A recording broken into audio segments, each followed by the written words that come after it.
মাসখানেক আগে ড্রোন হামলা, এবার বোমা।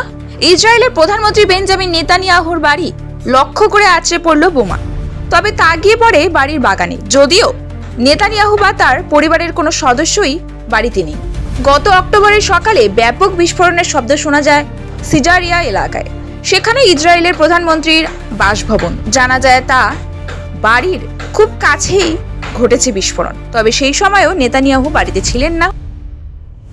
উল্লেখ্য, নেতানিয়াহুর বাড়ির আশপাশের এলাকায় নিয়মিত হামলা চালানোর অভিযোগ রয়েছে হিজবুল্লাহর বিরুদ্ধে। এবার আছড়ে পড়ল ফ্ল্যাশ বম্ব। ইসরায়েলের প্রতিরক্ষা মন্ত্রী ইসরায়েল কার্তোজ এই হামলার তীব্র নিন্দা করছেন। রবিবার এক্স হ্যান্ডেলে তিনি লেখেন, সব সীমা অতিক্রান্ত। সেই সঙ্গে তিনি লেখেন, নিজের বাড়িতেই এভাবে বারবার হামলার শিকার হওয়া ইসরায়েলের প্রধানমন্ত্রীর পক্ষে সম্ভব নয়। ইরান ও তার ছায়াসঙ্গীরা চেষ্টা করছে ওকে হত্যা করার। প্রসঙ্গত, গাজা নাস্তানুবুদ লেবাননে গ্যাজেট হামলা সশস্ত্র জঙ্গি গোষ্ঠী শীর্ষ নেতাকে নিকেশ করেছে ইসরায়েল। এরপরেও দমতে রাজি নয় হিজবুল্লাহ।